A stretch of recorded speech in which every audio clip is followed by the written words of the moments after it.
కడప జిల్లా కలసపాడు మండలంలోని ఎగువ రామాపురంలో డాక్టర్ ఓబులాపురం రాజశేఖర్ ఆధ్వర్యంలో ప్రజలకు ఉచిత వైద్య శిబిరాన్ని ఏర్పాటు చేశారు. ఈ వైద్య శిబిరం నందు ఎముకలు, కీళ్లు, జనరల్ మెడిసిన్, చిన్నపిల్లలు, కంటి, దంత, ఫిజియోథెరపీ మొదలగు వైద్య విభాగాల నిపుణులు 450 మంది రోగులను పరీక్షించారు. ఇక 250 మందికి ఉచితంగా షుగర్ పరీక్షలు నిర్వహించారు. అందరికీ ఉచితంగా మందులు పంపిణీ చేయడం జరిగినట్టు వెల్లడించారు.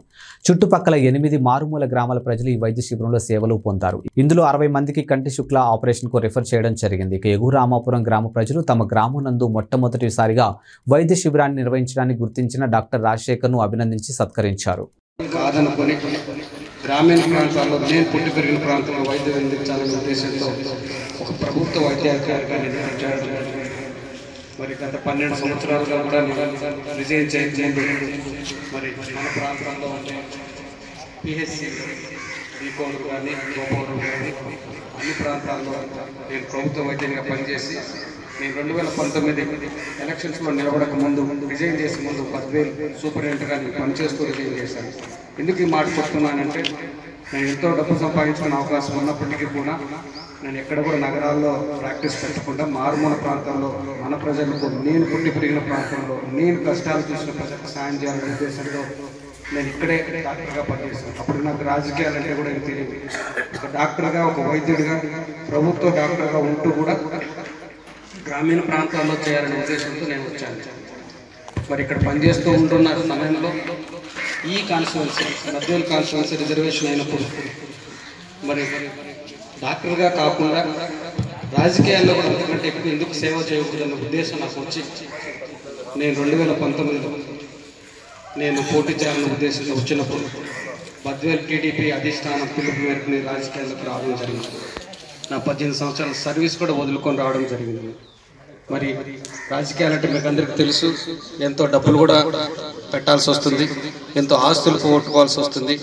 అయినప్పటికీ కూడా నాతో ఉన్న చుట్టూ ఉన్న పేద ప్రజలు, నేను పుట్టి పెరిగిన దళిత జాతి, వీరందరి వాళ్ళ కష్టాలు చూసి నేనే ముందుకు రాకపోతే డబ్బులు పెట్టడానికి కానీ త్యాగం చేయడానికి కానీ ఎవరు వస్తారనే ఉద్దేశంతో నేను ముందుకు రావడం జరిగింది. ఆ విధంగా రాజకీయాల్లోకి రావడం జరిగింది. వచ్చిన తర్వాత కూడా 4.5 సంవత్సరం కూడా నేను కష్టపడి పనిచేశాను. పార్టీలో పనిచేసిన పేద ప్రజలకు అందుబాటులో ఉన్నాను. ఓపీ కూడా ఫ్రీ ఓపీ పెడుతూ, ఆరోగ్యశ్రీ ద్వారా ఫ్రీగా ఆపరేషన్లు చేస్తూ, ఒక ఆర్థోపెడిక్ డాక్టర్ బద్వేల్లో ఉండాలంటే చిన్న ఊరు అయినప్పటికీ కూడా బద్వేల్లోనే ఉంటూ బద్వేల్లోనే ప్రాక్టీస్ చేస్తూ చుట్టుపక్కల ఈరోజు 4 డాక్టర్స్ నేను తీసుకొచ్చి మీ ముందు నేను ప్రాక్టీస్ ఈరోజు ఉచిత శిబిరాన్ని తీసుకొచ్చానంటే వారందరి సహకారంతో నేను బద్వేల్లోనే ప్రాక్టీస్ చేస్తూ బద్వేల్లోనే ఉంటూ పేద ప్రజలకు అందుబాటులో ఉంటూ మరి ఉచితంగా కూడా వైద్యం చేస్తూ పేద ప్రజలు నేను చూస్తూ నేను ఈ 4 సంవత్సరం కూడా పనిచేయడం జరిగింది. మరి ఈ సమయంలో ఈరోజు నేను ఈ వేదిక మీద రాజకీయాల గురించి మాట్లాడదలుచుకోలేదు. నేను ఏం చేశాను, ఎందుకు త్యాగం చేశాను ఉద్దేశాన్ని మీ ముందు ఉంచడానికి ఈ మాటలు చెప్తున్నాను. మరి ఈ సమయంలో మరి ఇంత కష్టపడి వచ్చి ఈ రోజు కూడా ఈనాటికి కూడా ఒక ఉచిత వైద్య శిబిరం మీ గ్రామంలో ఏ రోజు కూడా జరగలేదు. అయినప్పటికీ కూడా ఇక్కడ పెట్టాలనే ఉద్దేశంతో వచ్చానంటే గ్రామీణ ప్రాంతాల్లో ఉండే ప్రజలకు ఒక ఉచిత వైద్య శిబిరం ద్వారా అన్ని విభాగాల డాక్టర్లు తీసుకొచ్చి ఇంకా ఏమైనా ప్రత్యేకమైన జబ్బులు ఉంటే వాళ్ళని పెద్ద హాస్పిటల్కి రెఫర్ చేసి అక్కడ హాస్పిటల్ కూడా మాట్లాడి మీకు వైద్యం అందించాలనే ఉద్దేశంతో ఈరోజు ఇక్కడ పెట్టడం జరిగింది. కాబట్టి ఈ వైద్య సేవలు కూడా మీరు కూడా వినియోగించవలసిందిగా కోరుచున్నాను. మరి ఎందుకు ఈ వైద్య శిబిరాలు నేను పెట్టదలుచుకున్నానంటే ఇంకా పేద ప్రజలకు, ఇక్కడ ఉండే బద్వేలు వేసుకునే ప్రజలకు నా మనస్తత్వం తెలియాలి, నా త్యాగం తెలియాలి, నేను చేసిన కష్టాన్ని మీరు గుర్తించాలనే ఉద్దేశంతో ఈరోజు మీ ముందుకు రావడం జరిగింది. ఇంకా రాబోయే రోజుల్లో కూడా ఇంకా వైద్య శిబిరాలు పెడతాను. పేద ప్రజలకు బద్వేలు వేసుకున్న ప్రజలకు ఇంకా దగ్గర అవ్వాలనే ఉద్దేశంతో, నా ఉద్దేశాన్ని ప్రజలందరికీ కూడా తెలియజేయాలనే ఉద్దేశంతో నేను ఈ విధంగా ముందుకు రావాలని నేను ఉద్దేశంతో వస్తున్నాను. చూద్దాం చివరకు ఏ విధంగా దేవుడు నాకు తలరాత రాస్తాడో నాకు తెలియదు, కానీ పేద ప్రజలందరికీ కూడా మీ అందరి గుండెలో నేను ఉండాలనే ఉద్దేశంతో నేను వస్తున్నాను. ఏదో ఒక రోజు నేను చేసిన ఫలితానికి నాకు సాయం చేయండి అని రాబోయే రోజుల్లో నేను మళ్ళీ మీ మధ్యకు వచ్చి నాకు ఈ సాయం చేయండి అడిగే రోజు వస్తుందని నేను అనుకుంటున్నాను. ఆ రోజు ఖచ్చితంగా మీ సాయాన్ని నేను అడుగుతానని కూడా ఈ సందర్భంగా తెలియజేస్తున్నాను. మరి ఏ విధంగా నాకు ప్రహ్లాద్ రెడ్డి గారు నేను కష్టకాలాలు ఉన్నప్పుడు నేను ఆల్మోస్ట్ నేను వదిలేద్దామన్న పరిస్థితులు నా చేయి పట్టుకుని నిలబెట్టాడో నేను నడిపించడానికి మీ ప్రజల సహకారం కావాలి. నిలబెట్టేది కొందరైతే నడిపించేది ప్రజలే. ఎన్టీ రామారావు గారు ఒక మాట చెప్తారు, ఒక సూక్తి, ప్రజలే దేవుళ్ళు, సమాజమే దేవాలయం.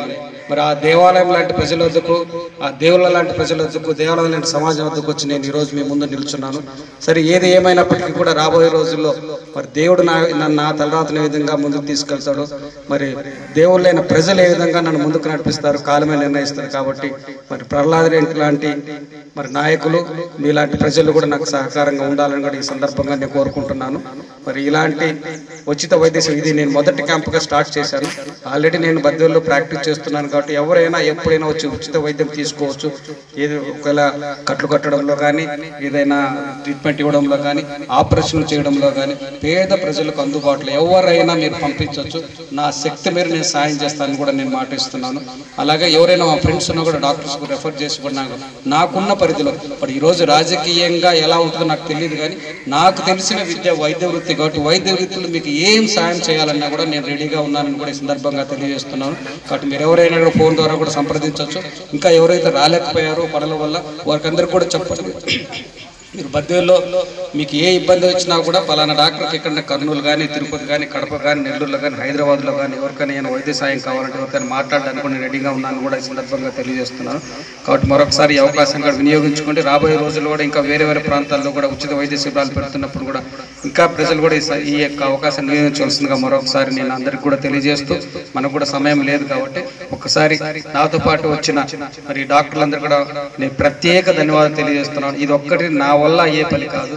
నాతో పాటు నలుగురు వారు నేను పిలవంగానే నా మీద ప్రేమతో, అభిమానంతో, గౌరవంతో వచ్చి ఈరోజు మీ ముందుకు వచ్చి ఇలాంటి డాక్టర్స్ ఇంత పీజీ చేసిన ప్రత్యేకమైన విభాగాల డాక్టర్లను మీ ప్రాంతానికి, మీ ఊరికి తీసుకొచ్చి నేను చూపించగలుగుతున్నా అంటే మీకు అందరికీ అది వారందరూ నాకు చేసే సహాయం. కాబట్టి ఒక్కసారిగా నేను వారిని కూడా మీకు ఇంట్రడ్యూస్ చేస్తాను. చక్రధర్ రెడ్డి గారు, మీకు ఓబుల్ రెడ్డి సార్ లాయర్ తెలుసు అనుకుంటా, మీకు వాళ్ళ అల్లుడు గారే సార్. కాబట్టి మీరు ఎండి జనరల్ మెడిసిన్ సార్ కూడా చాలా చక్కగా వైద్యం చేస్తారు. బద్వేల్లో శ్రీచక్ర హాస్పిటల్ అని ఉంటుంది సిద్ధోటం రోడ్లో. ఎప్పుడైనా కూడా సార్ దగ్గర మీకు రావచ్చు. బీపీ కానీ, షుగర్కి కానీ, ఎక్కడైనా ఫిట్స్ వచ్చినా కానీ ఇలాంటి జనరల్ విభాగానికి సంబంధించిన డాక్టర్ చక్రధర్ రెడ్డి గారు. అలాగే పెంచలయ్య గారు, చిన్నపిల్లల డాక్టరు, లాస్విత హాస్పిటల్ సిద్ధోటం రోడ్లోనే ఉంటుంది. మరి సారు బద్వేలు ప్రాంతానికి చెందిన వ్యక్తి. కాబట్టి మీరు చిన్నపిల్లలకు సంబంధించిన ఏదైనా కూడా మీరు చూపించుకోవచ్చు. పీజీ చేసిన డాక్టర్ సార్ కూడా